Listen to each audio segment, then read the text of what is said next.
Pemirsa, keseriusan pemerintah untuk mengendalikan kasus COVID-19 di Bali menunjukkan tren positif.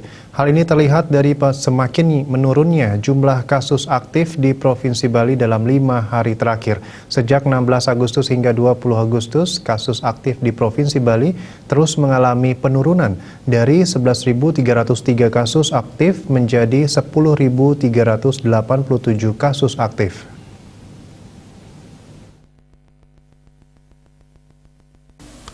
Menurut Sekretaris Satgas COVID-19 Bali, Made Rendin, dalam rilisnya, tren positif ini seiring dengan aktifnya Satgas COVID-19 Provinsi Bali bersama TNI dan Polri menggalakkan isolasi terpusat isoter dalam beberapa hari terakhir. Jumlah pasien isoter yang pada Senin berjumlah 2.441 orang kini sudah berhasil mencapai 3.919 orang pasien.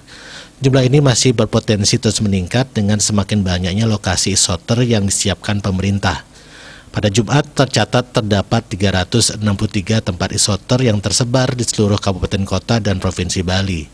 Total kapasitasnya mencapai 6.119 tempat tidur.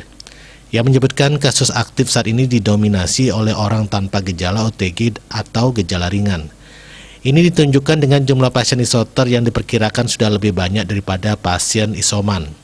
Sedangkan pasien yang dirujuk di RS jauh lebih rendah dibandingkan pasien isoter atau isoman.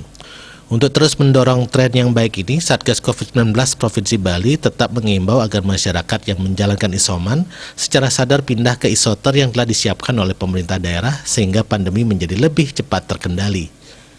Bali Post melaporkan.